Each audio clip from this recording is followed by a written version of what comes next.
It is operative when an individual is motivated by an outcome that is external or somehow related to the activity in which he or she is engaged.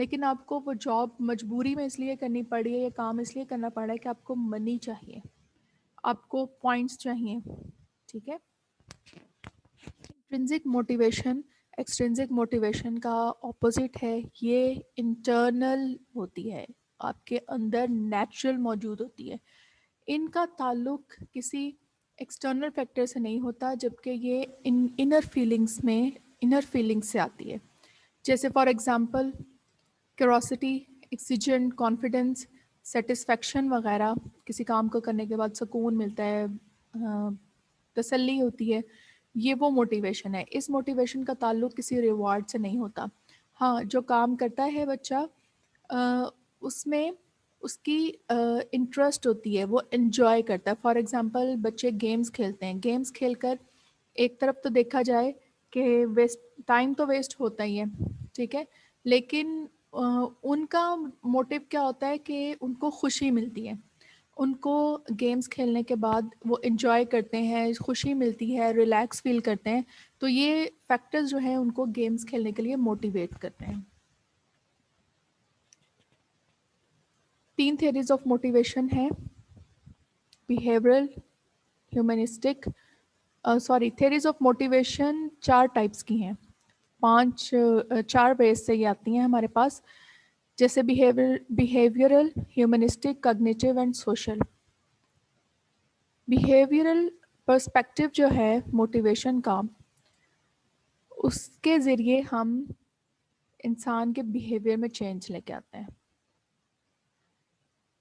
According to the behaviorist view of learning, when children are rewarded with praise and a gold star for doing their job correctly, they will look forward to the next mathematics lesson, anticipation and other reward.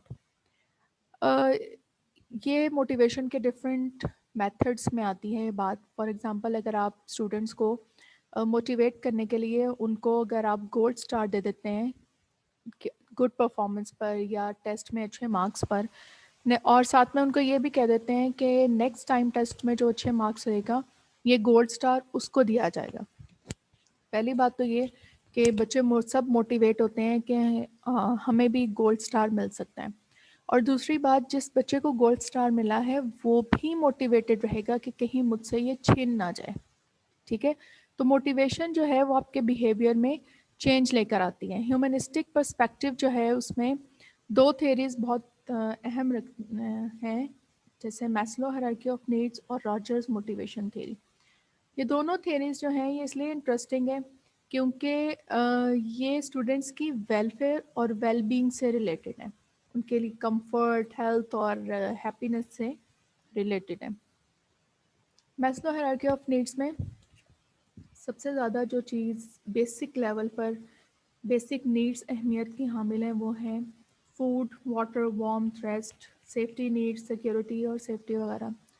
انسان اس لیے motivated ہوتا ہے، اس کی سب سے ضروری need جو ہے نا موٹیویشن کی وہ فوڈ، واٹر، وارمتھ یا ریسٹ وغیرہ کے لیے. پھر نیکسٹ لیول پر موو کرتے ہیں تو سیکیورٹی اور سیفٹی. پھر اسے نیکسٹ لیول پر بلانگنگس اینڈ لو نیڈس، اس کو ریلیشن شپ اچھے چاہیے، فرینڈس کے ساتھ دوستی، اچھی سوسائٹی میں اس کو جانا ہے، اس لیے اس کو موٹیویشن جو ہے اس سے ملتی ہے. فار ایگزامپل ہمارے اسکولس میں ایسا اسٹرکچر ہوتا ہے کہ بچے اپنے فیوریٹ فرینڈس کے ساتھ اپنی کمپنی چاہتے ہیں، مطلب گروپس میں کسی ایسے گروپ میں جانا چاہتے ہیں جو اسکول کا فیوریٹ گروپ ہے، اس میں جانے کے لیے بھی وہ گڈ مارکس لیتے ہیں تاکہ وہ لائک بچوں کے گروپ میں شامل ہو سکیں.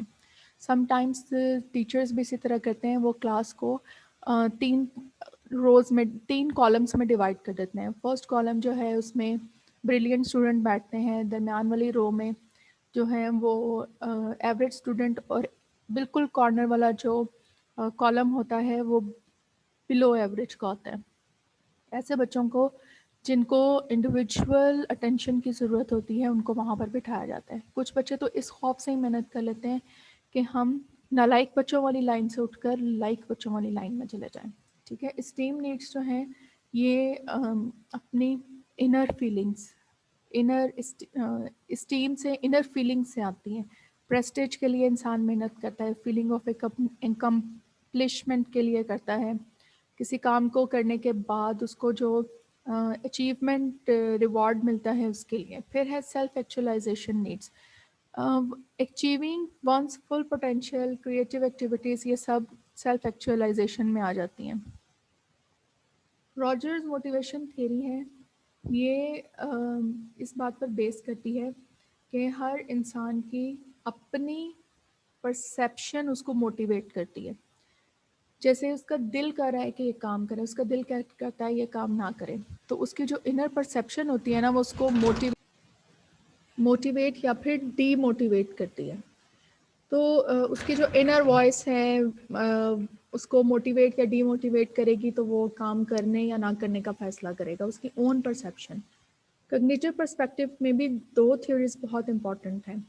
یہ ہے ایک اچیومنٹ موٹیویشن اور دوسری ہے Weiner attribution theories. Achievement motivation theory John Atkinson اور ڈیوڈ میکلن کی ہے.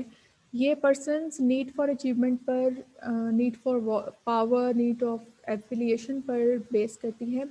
ان کو ہم 2 اور نام ہیں جن سے ہم ان کو پہچانتے ہیں. ایک ہے لرن نیڈس تھیوری اور دوسرا نام ہے اس کا ایکوائرڈ نیڈس تھیوری. وہ اسٹوڈنٹس جو فیلئر نہیں چاہتے، ناکامی سے ڈرتے ہیں، جو چاہتے ہیں کہ اگر ان کے مارکس اچھے نہیں آئیں گے تو ٹیچرز ان کو ناکام سمجھیں گے، وہ موٹیویٹ ہوتے ہیں اچیومنٹ کے لیے. اور خاص طور پر یہ اچیومنٹ موٹیویشن تھیوری جو ہے نا، اس کا یہ مطلب یہ بیس کرتی ہے یا ریلیٹ ہم اس کو کر سکتے ہیں ان لوگوں کے ساتھ جو چاہتے ہیں کہ زندگی میں بہت کامیابیاں ملیں. وہ ہر کام کرنے سے پہلے کیا کرتے ہیں کہ اس کے لیول آف اچیومنٹ پہ نظر رکھتے ہیں. اگر کامیابی کا جو چانس ہے وہ 50% سے زیادہ ہے تب وہ کام کریں گے، اگر 50% سے کم ہوگا تو وہ کام نہیں کریں گے. مطلب وہ ہمیشہ چاہتے ہیں کہ ان کی اچیومنٹ مانی جائے، وہ اچیو کریں. وہ ڈرتے ہیں اس بات سے کہ وہ فیلئر کی طرف جائیں. ٹھیک ہے، یہ اچیومنٹ موٹیویشن تھیوری بیس کرتی ہے کہ انسان کی اچیومنٹ ولنگ پر. اور ایٹریبیوشن تھیوری جو ہے یہ اس سے تھوڑی سی ڈفرینٹ ہے. اس کا مقصد یہ ہوتا ہے کہ وہ لوگ جو صرف یہ چاہتے ہیں کہ میں نے کام کرنا ہے، چاہے اس میں رسک فیکٹر زیادہ ہے یا نہیں زیادہ، ان کو اس بات کی کوئی پرواہ نہیں ہوتی. ان کو وہ تمام ایٹریبیوٹس پتہ ہوتے ہیں جو ان کی سکسیس اور فیلئر کو کنٹرول کرتے ہیں. تو وہ تمام ایٹریبیوٹس کو ذہن میں رکھ کے، سکسیس اور فیلئر کو ذہن میں رکھ کے پھر رسک لیتے ہیں اور وہ کامیاب بھی ہو جاتے ہیں. Application of motivation in education. Education میں موٹیویشن کا کیا رول ہے کہ سب سے پہلے یہ بیہیویئر کو ڈائریکٹ کرتی ہے، ایفرٹس اور انرجی کو بڑھاتی ہے. ٹھیک ہے، increase initiation of the persistent in activities میں انوالومنٹ کو یہ انکریز کر دیتی ہے. Enhance cognitive processing, determine what consequences are reinforcing اور لیڈ ٹو improved پرفارمنس کو امپروو کر دیتی ہے. جب بچہ موٹیویٹ ہوگا تو ڈیفینیٹلی وہ پرفارم بھی بہت اچھے طریقے سے کرے گا. اسٹوڈنٹ موٹیویشن کے لیے ہمیں کون کون سی اسٹریٹجیز استعمال کرنی چاہیے؟ Number 1، made it real. مطلب اپنی اسٹریٹجی یہ بنائیں کہ جب آپ لیسن کو پڑھائیں تو بچوں کو موٹیویٹ کرنے کے لیے ان کی روزمرہ زندگی سے ایگزامپلس لیں، نیوز سے ایگزامپلس لیں، کرنٹ افیئر سے. آئی پوڈ سیلز کا استعمال کریں جو اب بہت ضروری ہو گیا ہے، کیونکہ کووڈ-19 کے بعد جب ہماری یہ جنریشن اسکولس میں دوبارہ واپس آئے گی، بیک ٹو اسکول ہوگی، تو ان کا ایٹیٹیوڈ چینج ہو چکا ہوگا. وہ ٹریڈیشنل میتھڈ سے جمپ کر کے آن لائن لرننگ کی طرف موو کر گئے ہوں گے. ان کو پتہ ہوگا کہ یوٹیوب پر بہت ساری ایسی ویڈیوز اویلیبل ہیں جو ہمارے ٹاپک سے ریلیٹڈ ہیں. اس وجہ سے اپنی ٹیچنگ میتھڈالوجی میں ویرائٹی لانا بہت ضروری ہے تاکہ بچے موٹیویٹڈ رہیں. Provide choices. آپ خود اسٹوڈنٹس کو چوائس پرووائڈ کر سکتے ہیں کہ وہ آپ کو بتائیں کہ آج ہم کون سا لیسن پڑھیں گے، یا ان پر آپ ان کو موٹیویٹ کرنے کے لیے ان کو چوائس دے سکتے ہیں کہ وہ چیپٹر 1 کا اگر ٹیسٹ دینا چاہتے ہیں تو اس میں کیا کیا چیزیں وہ انکلوڈ کریں گے، شارٹ کوسچنس کا ٹیسٹ دیں گے یا پھر لانگ کوسچنس کا دیں گے. ٹھیک ہے. اس کے بعد بیلنس دا چیلنج میں یہ ہے کہ جب آپ اسٹوڈنٹس کو کوئی چیلنج دیں یا پھر آپ ٹیسٹ کوسچنز رکھیں تو اتنے مشکل نہ رکھیں کہ ایک نارمل بچہ اس کو اٹیمپٹ نہ کر سکیں. بچوں کے لیول کے حساب سے رکھیں، ماڈریٹ رکھیں تاکہ بہت لائک بچے بھی اس کو وہ کر سکیں اور بچے جو بلو ایوریج ہیں وہ بھی اس کو اس چیلنج کو ایکسیپٹ کر کے اپنا کام کر سکیں. کیونکہ اگر آپ بہت آسان رکھیں گے تو ڈیفینیٹلی شائنی اسٹوڈنٹس جو ہیں وہ اس میں انٹرسٹ کھو دیں گے، اور بہت مشکل رکھیں گے تو بلو ایوریج اسٹوڈنٹس جو ہیں وہ اس میں انٹرسٹ نہیں لیں گے. سیک رول ماڈلز، اس میں اگر آپ اپنے اسٹوڈنٹس کو رول ماڈل بنا لیں تو زیادہ بہتر ہے. جیسے سم ٹائمس ہماری کلاس میں کچھ بچے ایسے بھی ہوتے ہیں جو بہت اچھا کام کرتے ہیں، تو ہم ان کی ایگزامپل دے سکتے ہیں کہ اس بچے نے بہت اچھا کام کیا ہے اور ہم ان کو as a role model present کر سکتے ہیں. اس کے علاوہ ہم کچھ اسکولس میں گیسٹ اسپیکرس کو یا پھر اپنے دوسرے کولیگس کو جنہوں نے بہت اچھے کام کیے وہ اپنے شہر کے مشہور لوگوں کو بھی انوائٹ کر سکتے ہیں. یوز پیئر ماڈلس، اس میں جو اسٹوڈنٹس ہیں وہ اپنے پیئرس کو دیکھ کر سیکھتے ہیں. ٹھیک ہے، وہ ان کے ذریعے سے موٹیویٹ ہوتے ہیں. ان کو بھی ایکٹیویٹیز میں شامل رکھیں. سینس آف بلانگنگ اسٹوڈنٹس کے ساتھ اپنی بنا کے رکھیں. سینس آف بلانگنگ کے بہت سے میتھڈس ہیں، اس میں سے ایک یہ بھی ہے کہ بچوں سے جو بھی آپ کام کروائیں وہ کلاس میں ڈسپلے کر دیں، اور تاکہ ان کو پتہ چلے کہ میں نے جو کام کیا ہے وہ سامنے نظر آ رہا ہے، میرا کام بھی ڈسپلے ہو. دوسری بات یہ ہے کہ جب آپ ٹیسٹ لیں تو ایک سافٹ بورڈ یا چارٹ بنا لیں جس میں جو بیسٹ پرفارمنس دیتا ہے بچہ اس کا نام لکھ دیں. کیونکہ جب اس بچے کا نام لکھا ہوا ہوگا وہ بھی موٹیویٹ ہوگا، اور باقی اسٹوڈنٹس جنہوں نے اس بار وہ اچھی پرفارمنس نہیں شو کر سکے وہ نیکسٹ ٹائم اپنا نام اس چارٹ پر لکھوانے کے لیے اپنی بیسٹ پرفارمنس ضرور دیں گے. سپورٹیو اسٹائل شو کریں اسٹوڈنٹس کے ساتھ، ان کو انکریج کریں، اپنے ساتھ انگیج رکھیں ایکٹیویٹیز میں، اور ان کی باتوں کو دھیان سے سنیں، ان کو رسپانس دیں. بچوں کی بات کو درمیان سے کاٹے نہیں. اسٹوڈنٹس کو الاؤ کریں کہ وہ آپ کلاس میں آپ سے کوشچننگ کر سکیں اور وداؤٹ فیئر کر سکیں. اور اگر وہ کام آپ کے لیول کے مطابق نہیں کرتے تو یہ مت کہیں یہ آپ نے غلط کیا ہے. ان کو انکریج کریں، ان کو کہیں کہ آلموسٹ آپ نے کر لیا تھا لیکن اس طرح کریں گے تو زیادہ بہتر ہوگا، یہ you are close, you can do it. ٹھیک ہے.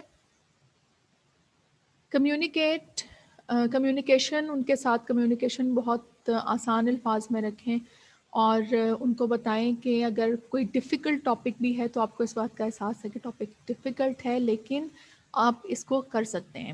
ہارڈ ہے، انڈرسٹینڈ کرتے ہیں آپ اس ریالٹی کو کہ بچے کے لیے مشکل ہے، لیکن کوشش کریں تو کر سکتے ہیں. اور کمیونیکیشن جو ہے وہ بہت اچھے الفاظ میں رکھیں، اچھا انداز اپنائیں، گفتگو کا انداز، اور ہمیشہ بچے کو پریز کریں.